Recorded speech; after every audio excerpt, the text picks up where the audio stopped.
नमस्कार, आप देख रहे हैं एनबी न्यूज और मैं हूं आपके साथ चंद्रशेखर त्रिशूल। कांग्रेस के पाटीदार नेता हार्दिक पटेल अपनी पार्टी से नाखुश चल रहे हैं। बगावत का बिगुल बजाते हुए उन्होंने खुद को राम भक्त बता दिया है। साथ ही ऐलान किया कि वह भगवत गीता की 4000 कॉपियां बांटेंगे। पटेल की इस घोषणा पर फिलहाल कांग्रेस की तो कोई प्रतिक्रिया नहीं आई है, मगर भारतीय जनता पार्टी ने उनकी जरूर दिल खोलकर तारीफ की है। पटेल ने यह भी बताया है कि उन्हें हिंदू होने पर गर्व है। सूत्रों की माने तो हार्दिक पटेल दिल्ली में कांग्रेस महासचिव केसी वेणुगोपाल के सामने अपनी बात रख चुके हैं। पटेल ने इस दौरान साफ कर दिया है कि उन्हें गुजरात कांग्रेस की लीडरशिप से दिक्कत है। सूबे में जो लोग नेतृत्व में वे नहीं चाहते हैं कि कोई काम किया जाए। साथ ही अगर कोई काम करना चाहता है तो वे उसे करने नहीं देते। बता दें कि बीते कुछ समय से वे जिस तरह से तेवर दिखा रहे हैं, उससे सियासी गलियारों में एक कयास लगाया जा रहा है कि पार्टी का दामन हार्दिक पटेल छोड़ सकते हैं। और ये भी अटकलें हैं कि हार्दिक बीजेपी में भी जा सकते हैं। हालांकि इस बाबत उन्होंने फिलहाल न तो कोई संकेत दिए हैं और न ही कुछ कहा है। दरअसल गुजरात में कुछ समय बाद विधानसभा के चुनाव होने हैं। सियासी जानकारों और चुनावी विश्लेषकों की माने तो कांग्रेस को सूबे में इन इलेक्शन से पहले बड़ा झटका लग सकता है। उधर मध्य प्रदेश की शिवराज सरकार के नगरीय प्रशासन मंत्री भूपेंद्र सिंह ने कहा कि पूरे देश में लोग कांग्रेस को छोड़ रहे हैं। आज गुजरात कांग्रेस के कार्यकारी अध्यक्ष हार्दिक पटेल ने भी भारतीय जनता पार्टी की प्रशंसा की है। कांग्रेस की पूरे देश में दुर्दशा हो रही है। पूरे देश में लगातार कांग्रेस को लोग छोड़ रहे हैं। आज के अगर हम समाचार देखें तो जो गुजरात के कार्यकारी अध्यक्ष हार्दिक पटेल जी थे, उन्होंने कहा है कि भारतीय जनता पार्टी ने कश्मीर से धारा 370 हटाकर और राम जन्मभूमि मंदिर का निर्माण कार्य प्रारंभ करके बहुत अच्छा कार्य किया है। तो उन्होंने आज भारतीय जनता पार्टी की प्रशंसा की है। मध्य प्रदेश में भी लगातार कांग्रेस के लोग कांग्रेस छोड़कर भारतीय जनता पार्टी में आना चाहते हैं। अनेक विधायक कांग्रेस के भारतीय जनता पार्टी में आना चाहते हैं। अनेक नेता भारतीय जनता पार्टी में आना चाहते हैं। पार्टी को निर्णय करना है कि इनको लेना है कि नहीं लेना है। और मध्य प्रदेश में जैसी दुर्दशा देश में कांग्रेस की है, वैसी ही दुर्दशा मध्य प्रदेश में भी कांग्रेस की वर्तमान में है और आगे और होगी।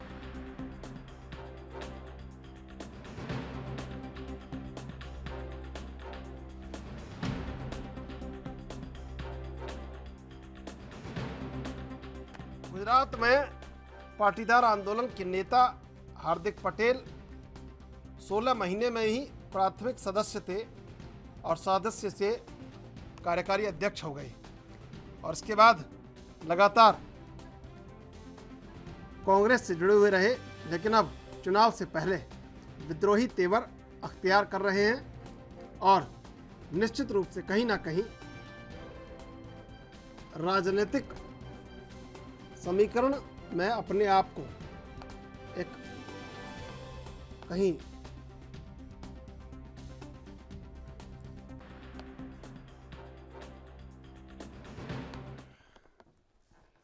और इसी मुद्दे पर चर्चा करेंगे। हमारे साथ 3 मेहमान इस समय जुड़े हुए हैं। रत्नाकर सिंह, नेता कांग्रेस से, पीयूष पंत, वरिष्ठ पत्रकार, और आलोक वत्स, बीजेपी से। आप तीनों का स्वागत एनबी न्यूज पर। रत्नाकर जी, कांग्रेस में कोई चीख चीख कर कह देता है कि न्याय चाहिए, न्याय चाहिए और ये कीजिए। आप उसकी बात नहीं सुनते हैं, लेकिन प्रशांत किशोर की बात सुन रहे हैं आजकल। तो हार्दिक पटेल को क्यों नहीं सुना जा रहा है? चीख चीख कर मीडिया में कहेंगे, आप प्रेस कॉन्फ्रेंस बुलाकर कहेंगे, तो ये लोगों को सुना रहे हैं या पार्टी संगठन के अंदर कुछ मांग कर रहे हैं? ये पहली चीज, प्रश्न यहाँ उठता है। अगर संगठन में उनको कहीं भी कोई भी परेशानी है तो संगठन के शीर्ष नेताओं से मिले, बात करें। अगर पार्टी की विचारधारा से उनको प्रेम है तो 16 महीने के अंदर आपको जो संकेत मिल रहे हैं, मैं तो उसको संकेत बोलूंगा नहीं वैसे, हम्म, क्योंकि ये मीडिया जो है संकेत के बहुत सारे मायने निकालते हैं।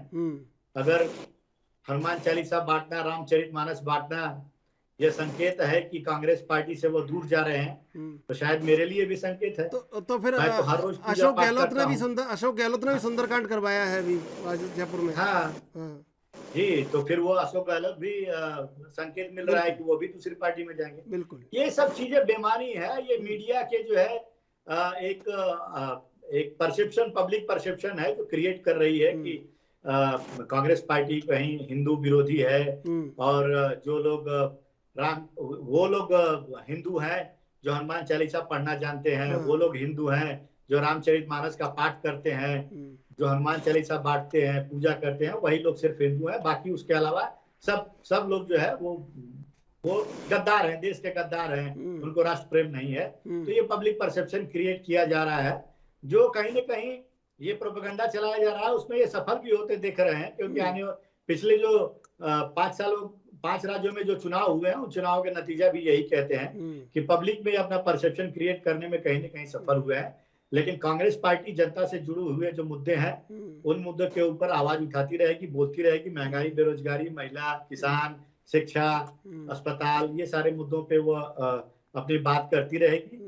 रही बात, अगर कोई व्यक्ति जब तक विचारधारा से बंधा हुआ है वो पार्टी में बंधा रहेगा।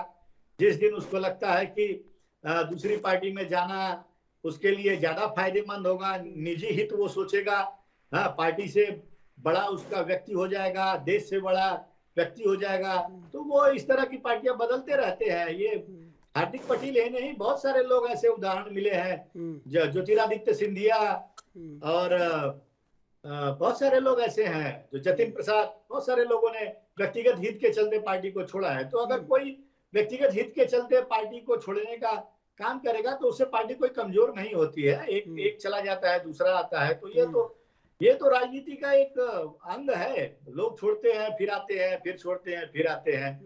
लेकिन लड़ाई वही लड़ता है जो विचारधारा से कहीं ना कहीं प्रभावित रहता है, उस विचारधारा को आगे लेके चलने का जिसके अंदर मद्दा रहता है, जो यह ईडी, सीबीआई, केंद्रीय एजेंसियों से नहीं डरता है, जो जनता के मुद्दे हुए, जनता से जुड़े हुए मुद्दों की बात करता है, वही आदमी पार्टी में बना रहता है। और अगर कोई भी व्यक्ति इस तरह से प्रोपेगेंडा के माध्यम से ये दिखाना चाहता है कि वही हिंदू है जो हनुमान चालीसा बांटता है, तो ये गलत अवधारणा जो है ये लोगों के बीच फैलाई जा रही है। मैं भी हिंदू हूँ, मैं भी प्योर वेजिटेरियन हूँ, शिव का भक्त हूँ, हाथ में रक्षा पहनता हूँ, गले में रुद्राक्ष पहनता हूँ, तिलक लगाता हूँ, मैं क्षत्रिय वंश से हूँ, काशी में मेरी पैदाइश हुई है, मैं भी हिंदू हूँ, मुझे हिंदू होने पे गर्व है।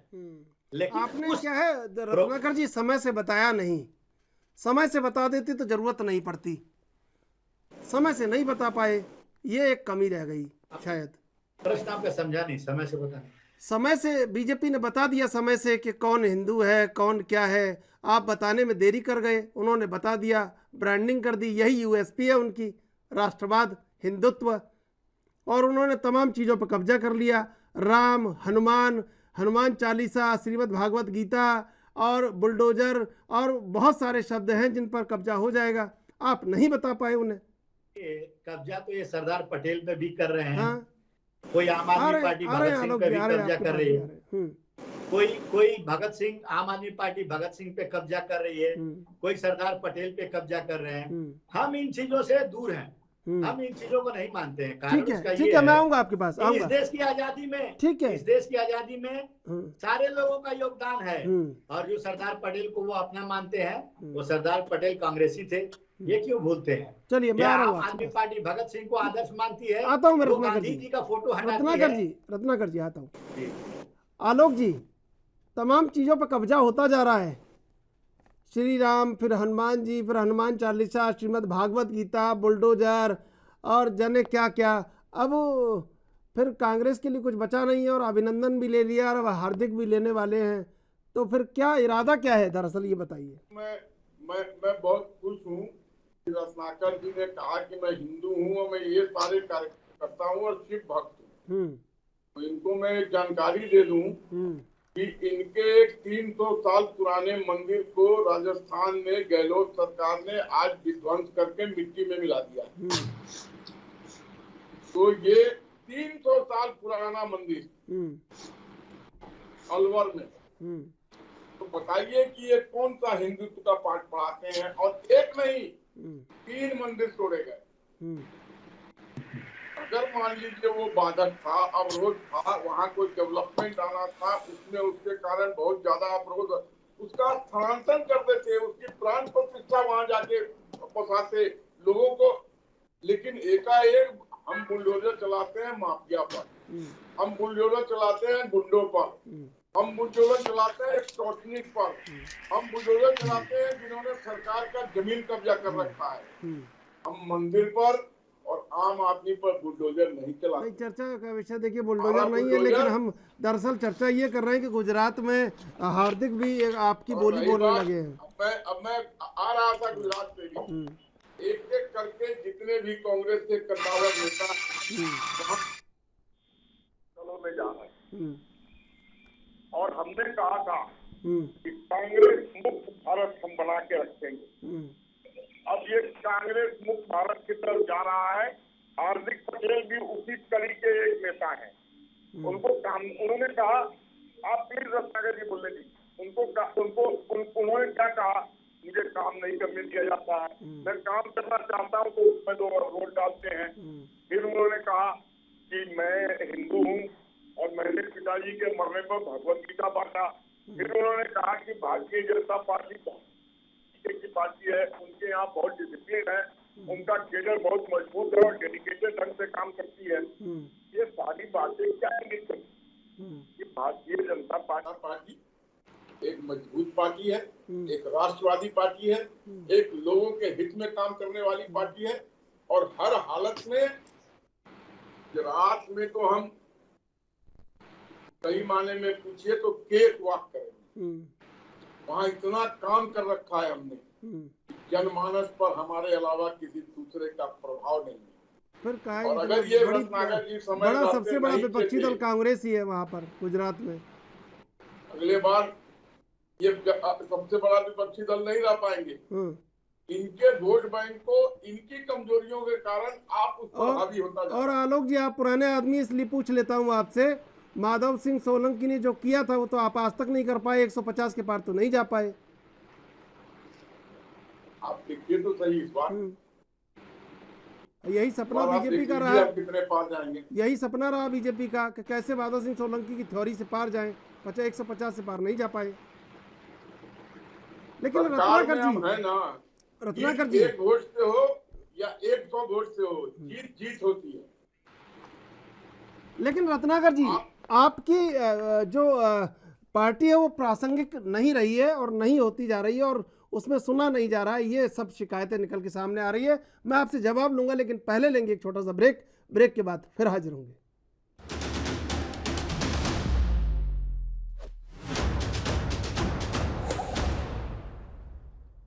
सीधे चलेंगे मेहमानों के पास।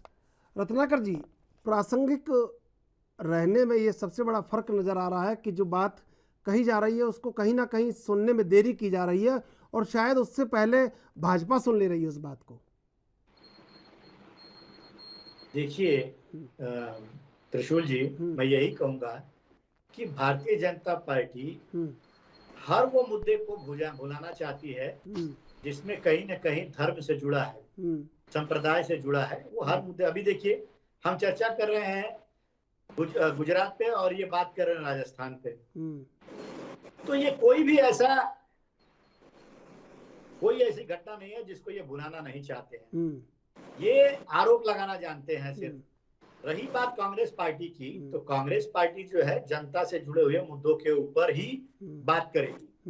वो कोई हिंदू मुसलमान मंदिर मस्जिद इस पे बात नहीं करेगी, लोगों को भड़काने का काम नहीं करेगी, लोगों को उन्मादी बनाने का काम नहीं करेगी, लोगों की भावना से खेलने का काम नहीं करेगी। जैसा कि जहांगीरपुर में देखा आपने किस तरह से ये लोग किए। तो ये इनका प्रोपेगेंडा है, यही एजेंडा है पूरे देश में, 80-20 वाला एजेंडा है, ये जो दिन रात ये वही भोंपू चलाते रहे। देखिए पहली चीज तो मैं ये कहूंगा कि ये कितने बड़े फर्जी हिंदुत्व के लोग हैं, ये मैं आपको बता देता हूँ, 2-3 चीजें बता देता हूँ, तो ये समझ जाएंगे आप कि कितने बड़े फर्जी हिंदुत्व हैं। प्रभु श्री राम के नाम आराध्य, मर्यादा पुरुषोत्तम प्रभु श्री राम, आराध्य देवता प्रभु श्री राम के नाम पे जो पार्टी चंदा चोरी करती है, वो कितना हिंदू हितैषी है, ये आप सोच सकते हैं। अभी 3-4 दिन पहले ही राजस्थान के नेता प्रतिपक्ष कहते हैं कि माता सीता का अपहरण रावण ने किया था, वह सही किया था। तो ये कौन सी घृणित मानसिकता को आप दर्शाते हैं, ये भी बता दीजिए। ये वो पार्टी है, भारतीय जनता पार्टी, जो बंगाल में देश को विभाजन करने वाली मुस्लिम लीग के साथ सरकार बनाती है। तो आज आप मुस्लिमों से घृणा कर रहे हैं, तभी आप पीडीपी के साथ सरकार बनाते हैं। कभी आप मुस्लिम लीग के साथ सरकार बनाते थे। सुविधा की राजनीति करते हैं ये हिंदुत्व का एजेंडा इनके इस समय सुविधाजनक लग रहा है, इसलिए ये कर रहे हैं। तो यही इनकी पार्टी का सच है। बीफ जो है, आज आसाम के बहुत सारे नेता हैं या भारतीय जनता पार्टी के बहुत सारे नेता हैं, कहते हैं कि बीफ खाना गलत नहीं है, और यह सड़कों पे जाते हैं और चिल्लाते हैं, गाय हमारी माता है, गाय हमारी माता है, हमको पूजा करना है। और आज परिस्थिति ये है कि मोदी सरकार में भारत बीफ का सबसे बड़ा निर्यातक देश बन गया है। ठीक है, तो ये अपने आप में कहीं झुठलाने वाली बात नहीं दिख रहे हैं। ठीक है, आप एक तरफ हिंदुत्व की बात कर रहे हैं, दूसरे तरफ फर्जी हिंदुत्व का जो एजेंडा जो फर्जी हिंदुत्व आपके रग रग में बसा हुआ है। कौन से हिंदुत्व की बात कर रहे हैं आप? पूजा पाठ करने का अधिकार सबको है, हनुमान चालीसा बांटने का अधिकार सबको है, हम भी बांटते हैं। हार्दिक पटेल ने भी बांटा, गहलोत जी ने भी मंदिर में पूजा किया, राहुल गांधी ने किया, प्रियंका गांधी ने किया, सबने किया। उसको आप राजनीति का एक मोड़ देना, राजनीतिक मकसद पूरा करना, उससे ये इनकी मानसिकता को दर्शाता है। मैं आता हूं आपके पास, बिल्कुल देश में एजेंडा चला। बिल्कुल रत्नाकर जी। पीयूष पंत जी भी हमारे साथ जुड़ चुके हैं। पीयूष पंत जी, स्वागत आपका एनवी न्यूज पर। पीयूष जी, दरअसल गुजरात में जिस पटेल संप्रदाय में कड़वा और लेवा 2 संप्रदाय हैं, 2 वहाँ पर पटेलों में 2 पटेल हैं, और जिस कड़वा पटेल से आते हैं हार्दिक पटेल, उसमें 80% वोट तो बीजेपी के पास पहले से ही है, 15-20% वोट फ्लैक्चुरेट है।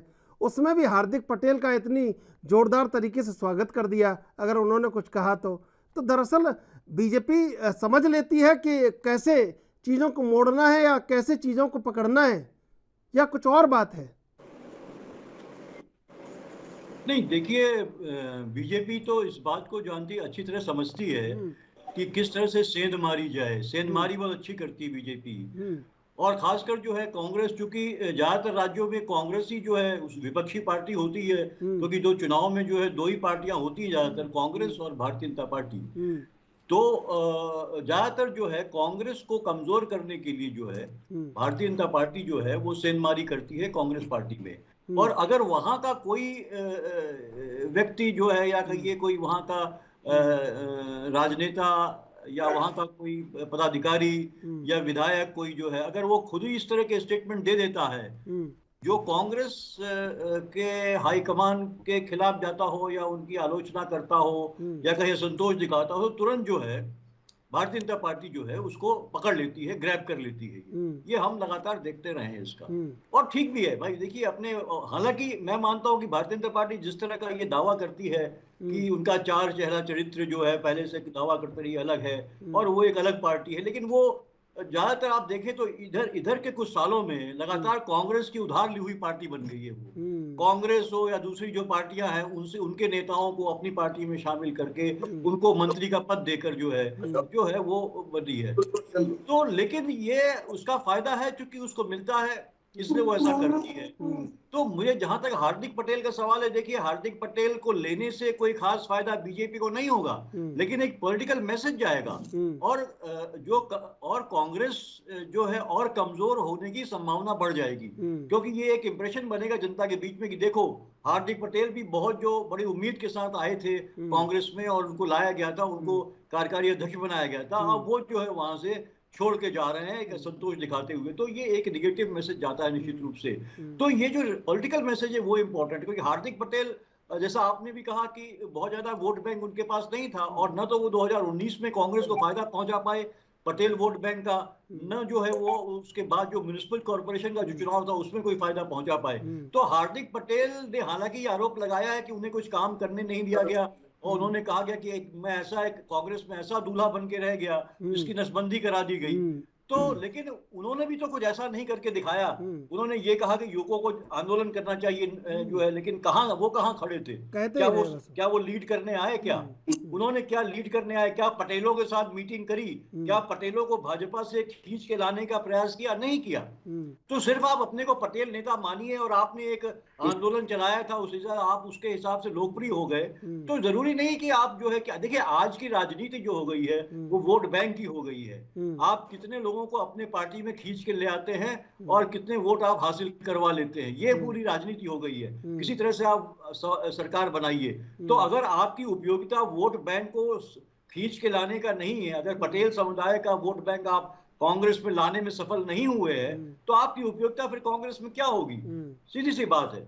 यही लेके मुझे लगता है कहीं ना कहीं कांग्रेस में एक मंथन भी चल रहा होगा कि इसीलिए उनकी बात सुनी नहीं जा रही है कि कांग्रेस को कोई खास फायदा हुआ नहीं है। तो वो लेकिन भाजपा के लिए एक महत्वपूर्ण बात है कि वो उनको लेके अपने अपने पाले में लाके एक कांग्रेस के खिलाफ और माहौल बनाएगी। क्योंकि देखिए भाजपा के खिलाफ ये संतोष है वहां पे, जो भाजपा की सरकार रही है वहां उनको मुख्यमंत्री को भी बदलना पड़ा वहां पे। और हमको याद होगा, आपको भी याद होगा किस तरह से पिछले चुनाव में भी भारतीय जनता पार्टी को उतनी सीटें नहीं मिली जितने की उन्हें उम्मीद थी। 150 बहुत कम सीटें, बहुत कम अंतर था कांग्रेस उनके बीच में। तो निश्चित रूप से एंटी इनकम्बेंसी है गुजरात में, और इसीलिए जो है देखिए अलवर भी छेड़ दिया गया। अलवर में इन्हीं की, अभी भाजपा के प्रवक्ता कह रहे थे कि अलवर वाली मंदिर तोड़ दिया गया 300 साल पुराना। बनारस में क्या किया, बनारस में कॉरिडोर बनाने में क्या किया, कितने मंदिर ध्वस्त कर दिए गए।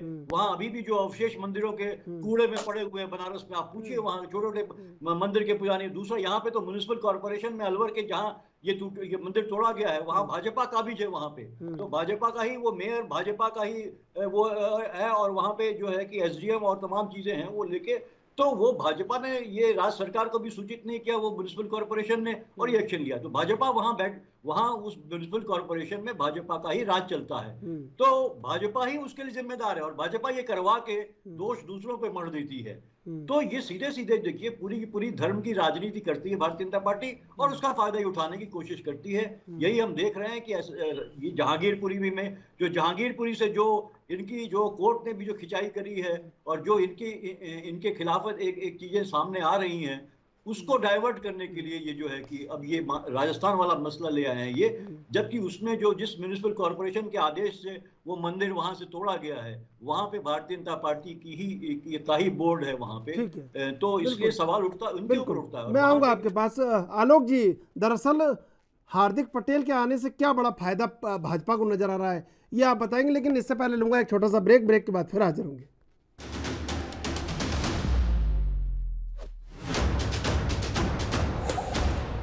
चलेंगे मेहमानों के पास। आलोक जी, क्या बड़ा फायदा नजर आ रहा है हार्दिक पटेल का?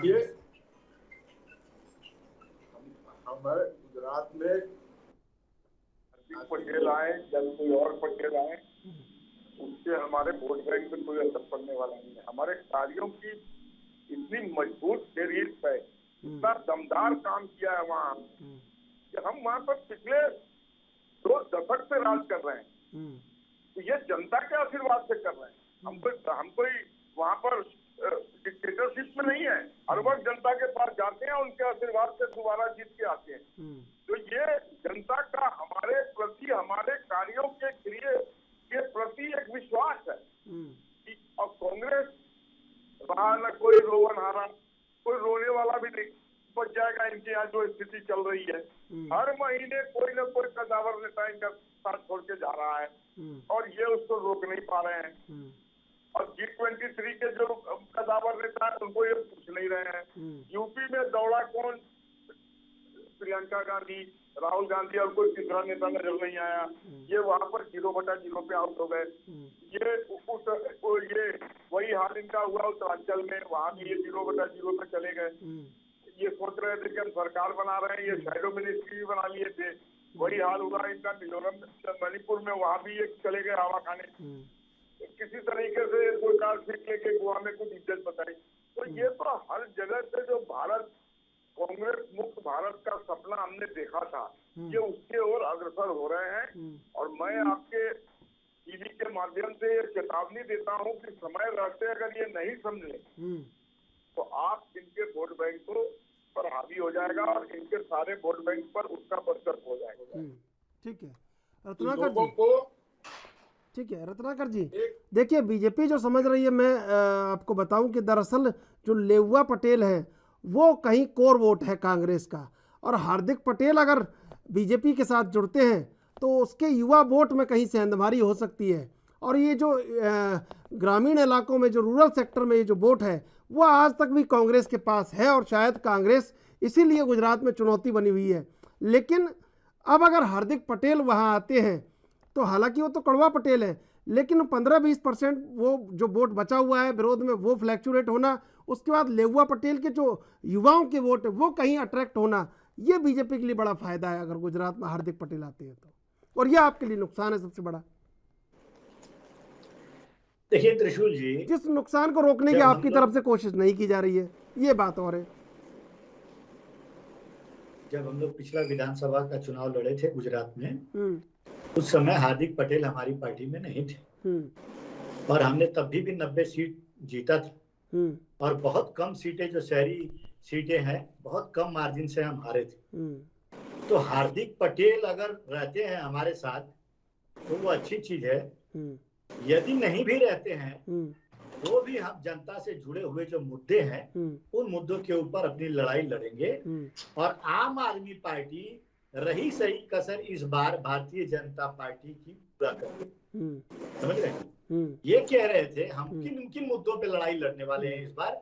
ये बहुत काम किया है, बहुत काम किया है गुजरात में बीजेपी सरकार ने। अभी आलोक जी कह रहे थे अगर बहुत काम किया रहता तो वहां पे मुख्यमंत्री सहित पूरा कैबिनेट को बदलने की क्या जरूरत थी। अगर मुख्यमंत्री सहित पूरा कैबिनेट को बदला जा रहा है इसका मतलब साफ संदेश जाता है कि ये सारे लोग नाकाबिल थे, इसलिए इनको बदला गया। तो ये तो हाथ कमर क्या पढ़े लिखे को फारसी क्या। दूसरी चीज मैं ये कहना चाहूंगा कि ये कहते हैं बहुत काम किया, बहुत काम किया, बहुत काम किया है इन्होंने। गुजरात में आज देखिए 20,000 करोड़ का मुद्रा पोर्ट्स पे ड्रग्स पकड़ाया। परसों की घटना ले लीजिए, 3,000 करोड़ का फिर ड्रग्स पकड़ाया। ये बहुत काम कर रहे हैं युवाओं को गुमराह करने का, युवाओं को नशाखोरी की तरफ ढकेलने का। ये उस पे लगाम क्यों नहीं लगा रहे हैं। आज जो दिन प्रतिदिन जो ड्रग्स के खेप वहां पे बरामद हो रही है गुजरात में, तो ये इनकी जवाबदेही नहीं है।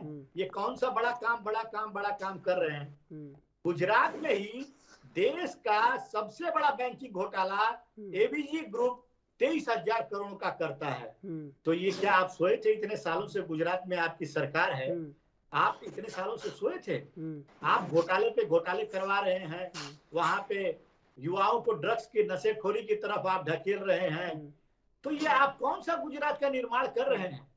देखिए आने वाले समय में जो है हम लोग जनता से जुड़े हुए, जैसा कि हमारे एक्सपर्ट हैं जो पॉलिटिकल, वो भी कह रहे थे कि एंटी इनकम्बेंसी वाला फैक्टर जो है इस बार चलेगा। बाकी रही सही जो खामियां है वो आम आदमी पार्टी इनके वोट काट के और वोट काटने का काम करेंगी और हम पूर्ण बहुमत से वहां पे इस बार गुजरात में सरकार लाएंगे। हार्दिक पटेल अगर रहेंगे हमारे साथ, हम युवाओं को जोड़ने का काम कर रहे हैं। हम युवाओं को अपने साथ ज्यादा से ज्यादा उनको जिम्मेदारियां दे रहे हैं। अगर उसमें हार्दिक पटेल हमारे साथ रहते हैं तो ठीक है, नहीं तो हार्दिक पटेल की अगर व्यक्तिगत महत्वाकांक्षा पार्टी से बड़ी हो जाती है और वो दूसरी पार्टी की तरफ चले जाते हैं तो भी हमारा कोई बड़ा नुकसान होने वाला नहीं है, क्योंकि हम जनता से जुड़े हुए मुद्दों के ऊपर चुनाव लड़ने वाले हैं। देखिए और जनता के मैं साथ कहना नहीं चाहता था रत्नाकर जी, लेकिन अब मुझे कहना पड़ रहा है कि वो रस्सी जल जाना और बल का न जाना, ये वो बात है। आपको पता नहीं है कितना बड़ा नुकसान हार्दिक पटेल का हो सकता है अगर आप गुजरात के परिदृश्य को देखेंगे। पीयूष पंत जी, दरअसल गुजरात मॉडल की बीजेपी बात करती रही और पिछले चुनाव में हमने जो खामी देखी चुनाव उस गुजरात मॉडल में कि गुजराती फिल्म इंडस्ट्री जो मुंबई फिल्म इंडस्ट्री से पहले डेवलप हुई थी और गुजरात की आधी स्क्रीनों पे आज भी गुजराती फिल्म चलती है और कम 100 से ज़्यादा फिल्में गुजरात में बनती हैं एक साल में। उस फिल्म इंडस्ट्री को डेवलप करने के लिए कोई फिल्म सिटी नहीं बनाई गई। और ये सवाल कांग्रेस से भी पूछा हमने कि आपने ये सवाल क्यों नहीं उठाया, तो उन्होंने आज तक, आज 4.5 साल होने को आए, 6 महीने बाद चुनाव होना है, आज तक ये सवाल नहीं पूछा कि इतने बड़े गुजरात मॉडल में अगर 10,000 से ज़्यादा लोगों के लिए एक बड़ा एक नाम है और एक गुजराती फिल्म इंडस्ट्री है, तो उसके लिए रोजगार का प्रयास क्यों नहीं किया गया। तो ये बहुत सारी चीज़ें जो छूटी हुई हैं, लेकिन कांग्रेस इस नब्ज को समझ नहीं पा रही है। दिक्कत ये है। नहीं, देखिए, निश्चित रूप से देखिए, गुजरात का मॉडल एक इस तरह खड़ा कर दिया गया कि बहुत, जबकि हकीकत कुछ और थी वहां पे। और वहां पे सिर्फ देखिए बिजनेस समिट करके छोटा स्टेट है वो ये दिखाया गया। और चूंकि गुजरात पहले से भी जो है एक बेहतर राज्य रहा है आर्थिक मामले में, क्योंकि वहां पे जो ज्यादातर लोग जो है जिस तरह से वो जो उनका ट्रेड और बिजनेस है उसके हिसाब से वो बेहतर स्थिति में हमेशा रहे हैं वो। लेकिन वहीं पे ग्रामीण जो गुजरात है वो हमेशा से जो है वो गरीबी और मुफलिसी झेलता रहा है। और ये मोदी जी के राज में भी रहा, वहां मोदी जी इतने साल रहे तो वहां ये एक इस तरह का एक मीडिया में दिखाया गया कि जैसे अभी दिखाया जा रहा है कि जो विश्व गुरु बनने जा रहा है भारत जो है मोदी जी के लीडरशिप में, जो है इस तरह का एक सपना दिखाया जा रहा है जिस तरह का, वो ही गुजरात में हुआ था। हकीकत ये है कि गुजरात वो नहीं है जैसा दिखाया गया था। आप देखिए वहां पे आज भी, और अभी तो बहुत ज्यादा वहां पे जो है बहुत घोटाले हुए हैं, अभी ड्रग्स के मामले हुए हैं, अभी वहां पे देखिए कोल का मामला, कोयला चोरी का मामला हुआ है, वहां बहुत तगड़ा कोयला चोरी का मामला हुआ है वहां। अडानी के एयरपोर्ट में जिस तरह से जो ड्रग्स आई वहां पे, उसमें कोई एक्शन नहीं लिया गया है वहां पे। तो वहां पे बहुत अनएम्प्लॉयमेंट बहुत बेइंतहा बढ़ रहा है वहां पे। नोटबंदी की वजह से वहां की पूरी इंडस्ट्री आपकी देखिए, वहां पे जो इनके जो काम था वहां, छोटा मोटा काम जो करते थे वो लोग सब बर्बाद हो गए, अभी तक उबर नहीं पाए वहां पे। तो ये एक भयंकर स्थिति है वहां पे। सवाल यही कि कांग्रेस कितनी मुस्तैदी से वहां ये अपनी तैयारी करती है। कांग्रेस को करना होगा। पिछली बार कांग्रेस थोड़ा सा चूक गई थी, कांग्रेस ने अच्छी फाइट दी थी पिछली बार, और राहुल गांधी ने काफी दौरे किए थे वहां पे, लेकिन अभी तक राहुल गांधी कोई दौरा वहां हुआ नहीं है। तो मुझे लगता है कि कांग्रेस भाजपा के खिलाफ निश्चित रूप से वहां घोटाले हैं, वहां पे एंटी इनकम्बेंसी, इसीलिए वहां के मुख्यमंत्री को बदला गया था, वहां पे रूपानी को बदल के दूसरा मुख्यमंत्री लाया गया वहां पे। तो ये भाजपा भी जानती है कि राह इतनी आसान नहीं है, इसलिए मोदी जी लगातार चक्कर लगा रहे हैं वहां पे। लेकिन कांग्रेस को मुस्तैद होना पड़ेगा। हार्दिक पटेल को बीजेपी के पाले में जाने से रोकना होगा और उसकी दिक्कतों को समझना होगा और उसको सक्रिय करना होगा। इसी तरह और दूसरे वोट बैंक भी अपने पाले में लाने होंगे, तभी जाके आदिवासी समूह जो है, आदिवासियों का जो इलाका है वहां के वोट बैंक बहुत महत्वपूर्ण है, उस पर जो कांग्रेस को काम करना पड़ेगा। तो निश्चित रूप से कांग्रेस को एक चुनौती लेते हुए सक्रिय रूप से काम करना पड़ेगा, तभी बीजेपी को वो हरा सकती है। और हराना संभव भी है, क्योंकि घोर एंटी इनकम्बेंसी है। गुजरात वो नहीं है जो जिस तरह से प्रोजेक्ट किया गया वो मोदी जी के काल में, वहां पे सिर्फ बिजनेस समिट होते रहे, वो भी उस तरह से पूरे नहीं हुए जिस तरह की बात होती रही वहां पे जो सीएजी की रिपोर्ट आई थी जब मोदी जी वहां पे मुख्यमंत्री थे, उसमें भयंकर कमियां थी, उसमें जिस तरह का भयंकर जिस तरह से पैसे की गड़बड़ियां की गई थी वहां पे, वो आंकड़ों को झूठे आंकड़े दिए गए थे वहां पे, वो तमाम सीएजी ने अपनी रिपोर्ट में कहा था, जिसको दबा दिया गया था, विधानसभा में रखने नहीं दिया गया था उस बात को, उस रिपोर्ट को वहां पे। तो ये देखिए जो गुजरात दिखाया गया वो है नहीं वहां पे। लेकिन अब कांग्रेस अगर कमजोर हो, संगठन कमजोर हो, नेता आपस में अगर लड़ते रहेंगे तो निश्चित रूप से भाजपा को फायदा मिलता रहेगा वहां पे। बिल्कुल। आलोक जी, जो सवाल मैं 4.5 साल पहले पूछ रहा था फिर आपसे पूछ रहा हूँ आज। दरअसल गुजराती फिल्म इंडस्ट्री को बिल्कुल छोड़ दिया गया, एकदम कहीं दूर दूर तक उस पर निगाह नहीं गई, गुजरात मॉडल की अगर बात करें तो। और आप अहमदाबाद से बाहर जाएंगे, निकल कर थोड़ी दूर चलेंगे तो आप देखेंगे जिस वाइब्रेंट गुजरात की बात की गई और जो इंडस्ट्रीज़ की बात की गई कि वहाँ पर डेवलपमेंट, इंडस्ट्री डेवलपमेंट हो रहा है, जो स्पेशल इकोनॉमिक जोन में डेवलपमेंट था, वो वाइब्रेंट गुजरात भी कहीं नहीं दिखा। लेकिन फिर भी आपके अंदर है एक कला कि वोट निकाल लेते हैं, और ये बात कांग्रेस कह नहीं पाती। लेकिन मेरा सवाल आपसे जो है वो गुजराती फिल्म इंडस्ट्री को लेकर है कि क्यों छूट गया ये गुजरात मॉडल से। मुझे इसकी विस्तृत जानकारी नहीं है, लेकिन ऐसा नहीं है कि वहाँ हमने किसी को ऐसे छोड़ दिया होगा। और आपने जब इस पर ध्यानाकर्षित किया है तो मैं ऊपर के लोगों तक ये बात पहुंचाऊंगा कि भाई वहाँ की फिल्म इंडस्ट्री को आपने क्यों छोड़ दिया है? बिल्कुल छोड़ दिया, और क्यों वो- बिल्कुल छोड़ दिया, और ऐसा बेगाना छोड़ दिया जो फिल्म इंडस्ट्री मुंबई से पहले डेवलप हुई और जो आज भी गुजरात के आधे मल्टीप्लेक्स में आप गुजराती फिल्म देखेंगे, लेकिन कोई फिल्म सिटी नहीं, कोई आपने बड़ा प्रोजेक्ट ऐसा फिल्म सिटी के लिए नहीं दिया कि जो गुजरात की आवश्यकता थी। तो अब ऐसे में आप समझते हैं, ये आप जानते हैं कि ये आपको गणित पता है हार्दिक पटेल को लेने से क्या होगा क्या नहीं होगा, लेकिन जो बुनियादी ज़रूरत है उस पर कांग्रेस नहीं बोल पाई। ये शायद कमी है कांग्रेस की, और ये आपका फायदा है कि जो आप छोटा करते हैं उसको बड़ा दिखा देते हैं। देखिए, छोटा को बड़ा दिखा के एक टर्म आदमी बेवकूफ बना सकता है कि 4-4, 5-5 टर्म बेवकूफ बना देगा। ऐसा देश का जनता पर आपको भरोसा विश्वास है? ऐसा आपको देश की जनता का नब्ज टटोलने का आपको ये है? काम किया है। और एक प्रदेश को मान लीजिए हमने मुंगेरी लाल के हसीन सपने दिखा दिए। ये पूरे हिंदुस्तान के सारे राज्यों को हमने मुंगेरी लाल के हसीन सपने दिखाए हैं। अरे कांग्रेस है कहाँ? कांग्रेस की बात करने वाला कौन है? यूपी में 7 पसंद है, बंगाल में भी गए, वहां सब जगह 0/0, चाइल्ड हर्ट टू पेविलियन। क्या बात कर रहे हैं आप? कुछ कद्दावर पहलवान को उतारिए जो कुछ लड़ाई लड़ने में भी मजा है। ये पहले से चित्त पहलवान पर क्या हम जाके पहलवानी करें? यही फायदा है, यही फायदा है हमारे कल्याण, हमारे प्रधानमंत्री के द्वारा देश हित में, राष्ट्र हित में, जनहित में, गरीबों के हित में, दलितों के हित में, सारे संप्रदायों के हित में 44 कल्याणकारी योजनाएं चल रही हैं। नहीं, हम तो गुजरात की बात कर रहे हैं आलोक जी। हमें गुजरात में भी मैंने कह दिया, ये लाए थे बड़ा बहुत श्रद्धा से हार्दिक पटेल को। वो हार्दिक पटेल भी अब छटपटा रहा है कहीं और जाने के लिए। नहीं, हार्दिक पटेल तो इसलिए भी छटपटा रहे हैं, मैं आपको बता दूं कि नरेश पटेल आ सकते हैं कांग्रेस में, वो इसलिए भी छटपटा रहे हैं, ये भी मैं बता दूं आपको। और नरेश पटेल आते हैं तो बड़ा कद है, अगर नरेश पटेल आते हैं तो बहुत बड़ा कद है नरेश पटेल का हार्दिक पटेल से। राजनीतिक विश्लेषज्ञ ने कहा कि ये रोक नहीं पा रहे हैं लोग, बस ये जनता पार्टी से कहाँ कोई भाग रहा है। नहीं, अभी बाबुल सुप्रियो, अभी ताजा उदाहरण है बाबुल सुप्रियो। बाबुल सुप्रियो तो अपवाद को आप, वो बंगाल में ममता जी से डर गया, एमपी के बाद जाके एमएलए बन गया। हाँ, तो आप उसके अंदर वो भाव पैदा नहीं कर पाए ना, राष्ट्रवाद पैदा नहीं कर पाए, इसलिए वो डर गए। अरे वो कुछ दिन के बाद सुनिएगा कि बाबुल सुप्रियो मुखिया हो गया। बाबुल सुप्रियो ऐसे मुखिया में लड़ रहा है। अच्छा, ठीक है। एमपी से सीधा एमएलए से के बाद और क्या बचा है? मुखिया।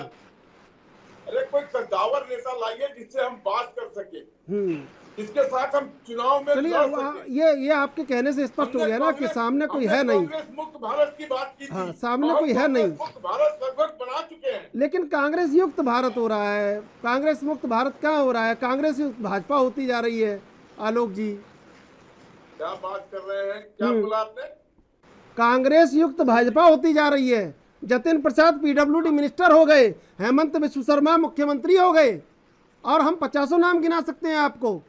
ज्योतिरादित्य सिंधिया एविएशन मिनिस्टर हो गए। क्या बात कर रहे हैं आप? जो भी हम तो जब जानते हैं विचारधारा को आप निकाल के बाहर फेंकते, कहते 18 करोड़ कार्यकर्ताओं की पार्टी है, कांग्रेस का एक व्यक्ति नहीं लिया जाएगा भाजपा में, तब बात थी।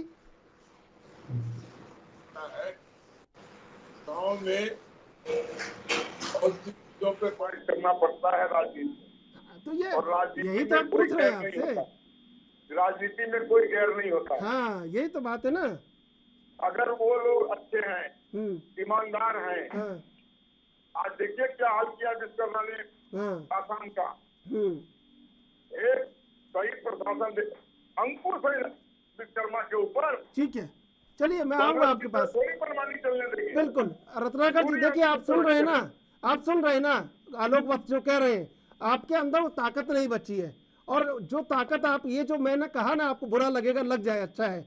रस्सी जल गई, बल नहीं गया। आप कह रहे हैं हार्दिक पटेल चले जाएं, आपको क्या पता है हार्दिक पटेल के जाने से क्या नुकसान होगा?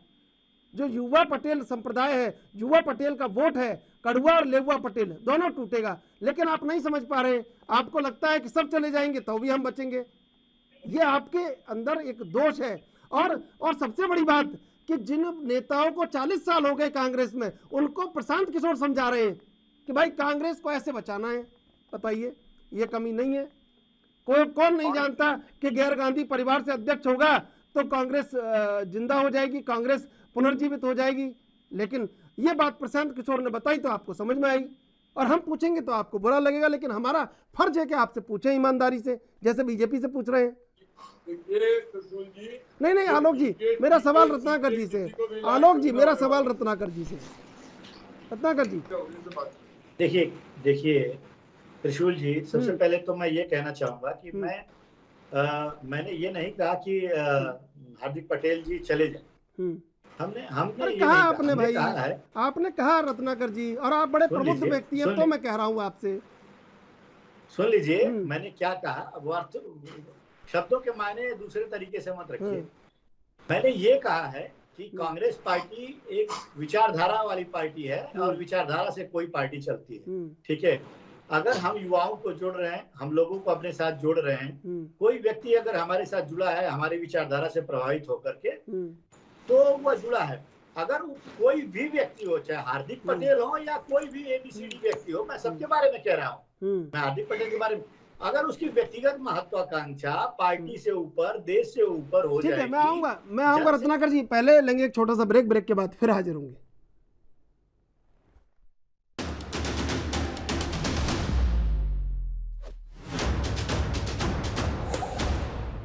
सीधे चलेंगे मेहमानों के पास। रत्नाकर जी, देखिए, वस्तु स्थिति जो समझनी चाहिए वो समझनी पड़ेगी, और उसका जवाब आपसे बराबर हम पूछेंगे। देखिए त्रिशूल जी, आज देश में सबसे बड़ा मुद्दा जो है ना, वो महंगाई, बेरोजगारी, शिक्षा, महिलाओं की सुरक्षा, किसान, ये सारे मुद्दे हैं। और उन मुद्दे पे कांग्रेस पार्टी जो है वो भारतीय जनता पार्टी के सामने चट्टान बन के खड़ी है। कहीं देखिए चट्टान बन के कहीं नहीं खड़े, देखिए चट्टान बन के कहीं नहीं खड़े हैं आप। मैं आपकी इस बात से इत्तेफाक नहीं रखता रत्नाकर जी। चट्टान बन के खड़े होते ना तो वो आलोक वत्स नहीं कहते कि पहलवान नहीं है सामने। चट्टान बन के तो नहीं खड़े, तो कहने से थोड़ी होता है। नहीं, चट्टान बन के तो नहीं खड़े। चट्टान बन के नहीं खड़े होते, तो अगर चट्टान बन के नहीं खड़े होते तो ये वह कुतर्क करते उन सारे मुद्दों पे जो मैं आपको गिना रहा हूँ। नहीं, छोटा मोटा पत्थर आप उछाल रहे हैं। देखिए रत्नाकर जी, छोटा मोटा पत्थर आप उछाल रहे हैं, लेकिन चट्टान बन के नहीं खड़े हैं। जो आज मुख्य मुद्दे हैं जो हम इनके सामने लेके आ रहे हैं, हम सदन में भी इनसे चर्चा के लिए उस पर बात कर रहे हैं, लेकिन सदन में भी चर्चा करने से भाग रहे हैं। तो ये उन मुद्दों पे, जनता से जुड़े हुए मुद्दों पे जब भी हम इनके सामने आके खड़े होते हैं, ये चर्चा नहीं करते हैं, ये भागते नजर आते हैं। ये अंततोगत्वा उसी मुद्दे पे आते हैं जिसपे इनका ध्रुवीकरण का जो एक एजेंडा है वो पूरे देश में सेट हो, ताकि ध्रुवीकरण से ही ये सत्ता शासन हासिल करना चाहते हैं। आपने देखा होगा 5 राज्यों का जब चुनाव हुआ, किसी भी राज्य में इन्होंने विकास का कोई ऐसा सेट एग्जाम्पल दिया? महंगाई पे कोई चर्चा किया इन्होंने? महंगाई के नाम पे कोई वोट मांगे? बेरोजगारी पे वोट मांगे? महिलाओं पे सुरक्षा पे वोट मांगे? किसानों पे मांगे? नहीं मांगे, क्योंकि ये जानते हैं कि अगर उन मुद्दों पे अगर ये वोट मांगेंगे तो जनता इनको सिरे से नकार देगी। अब देखिए कितनी चालाकी से आप कहने पहुंचे 5 राज्यों में, सही तरीके से आप कहने पहुंच पाए इस बात को। आगे पूरी कर ले दीजिए बात। मैं आ रहा हूँ आलोक जी, मैं आ रहा हूँ आलोक जी, क्रमवार में आऊंगा। ये हिजाब का मुद्दा लेके आते हैं, ये हिजाब का मुद्दा लेते हैं। अभी भी दिल्ली में एमसीडी चुनाव जो होगा या मुंबई में जो बीएमसी चुनाव है, इस चुनाव के पहले अजान का मुद्दा लेके आए।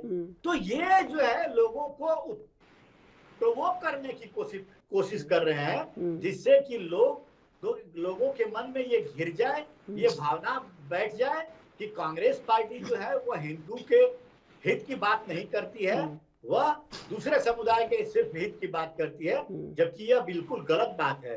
आप देख लीजिए उत्तर प्रदेश में किस तरह से हमने हितों की बात, हिंदू हितों की बात की है।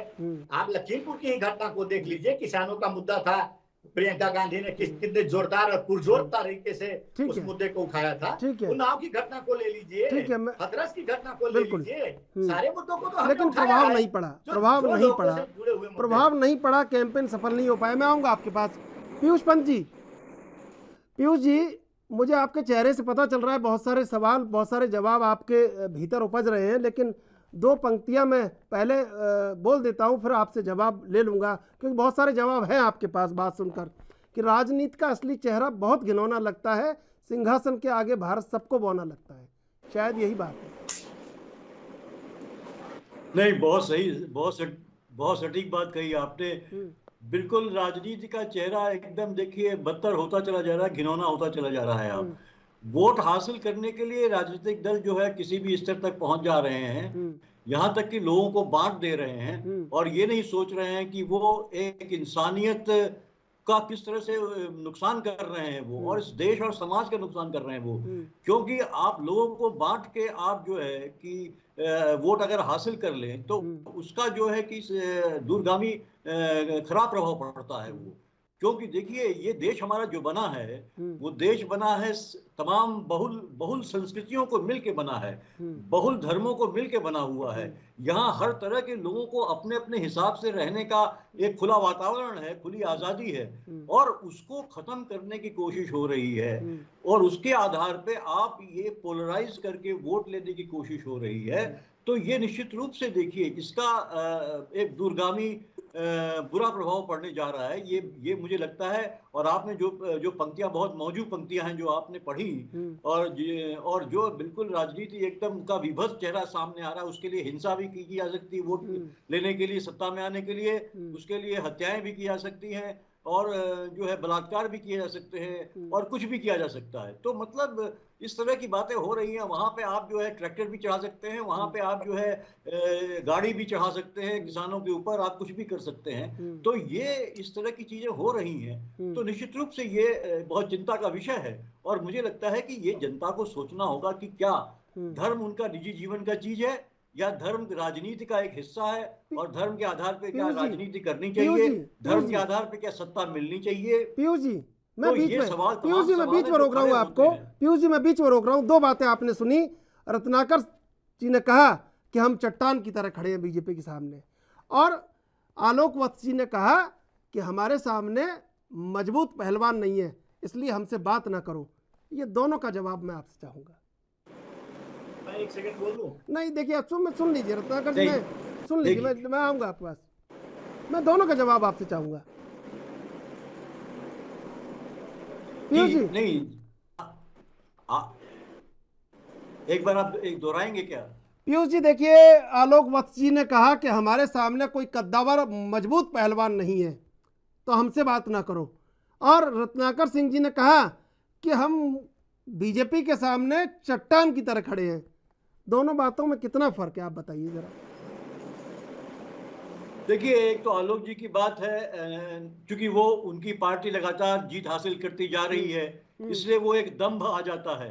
वो दंभ के चलते जो है उन्होंने ये बात कही है, क्योंकि उनको ये लगता है कि उनके सामने कोई है ही नहीं है, वो वही जो है विजयी है, हमेशा रहते हैं, अविजित रहेंगे वो। लेकिन लोकतंत्र में ऐसा होता नहीं है, ये आलोक जी को ध्यान में रखना होगा। वहीं कांग्रेस के रत्नाकर जी जो बात कर रहे हैं कि हम चट्टान की तरह खड़े हैं, उसमें थोड़ी सच्चाई कम दिखाई दे रही है, क्योंकि अगर ऐसा होता तो उनके संगठन उत्तर प्रदेश में यह हाल ना होता। गुजरात में भी आज जो है अभी इनको सक्रिय हो जाना चाहिए था कांग्रेस को। आम आदमी पार्टी तो पूरी तरीके से सक्रिय हो गई वहां पे, भारतीय जनता पार्टी को तो छोड़ ही दीजिए। दूसरे दिन प्रधानमंत्री वहां पहुंच गए उत्तर प्रदेश के चुनाव के रिजल्ट के बाद, वहां अरविंद केजरीवाल पहुंच गए। लेकिन जो है कि कांग्रेस कहीं भी, वहां की जो प्रदेश कांग्रेस है वो भी कहीं एक्टिव नहीं दिखाई दी। इसलिए इनका ये कहना कि हम चट्टान की तरह खड़े हैं, मुझे लगता है ये एक मुगालते में जी रहे हैं, और ये अच्छा होगा कि जल्दी से जल्दी वो इस मुगालते से निकल जाए, तभी ये जो है ये उम्मीद रख सकते हैं कि इस साल का जो चुनाव है गुजरात का, वो ये जीतने की तरफ पहुंच पाएंगे। ये नहीं तो वही होगा, पिछले बार की तरह होगा कि भारतीय जनता पार्टी जो है इनको मात दे देगी, भले ही चाहे 10 सीटों से मात दे दे, लेकिन मात दे देगी। बिल्कुल। बिल्कुल, समय समाप्त हो रहा है। रत्नाकर सिंह जी, पीयूष जी और आलोक वत्स जी, आप तीनों का धन्यवाद डिबेट में जुड़ने के लिए। दरअसल कांग्रेस को जो करना है वो कर नहीं पा रही है और पूरा आंदोलन 140 शब्दों में सिमटा हुआ है। और ये बात बीजेपी को अच्छी तरह पता है कि आंदोलन करने में कांग्रेस उतनी कद्दावर नहीं है और यही बात बीजेपी के लिए फायदेमंद है और शायद इसीलिए गुजरात में उसको हार्दिक पटेल में भी फायदा नजर आ रहा है। बहरहाल, देश विदेश की ताज़ा तरीन खबरों के लिए आप देखते रहिए AN न्यूज़।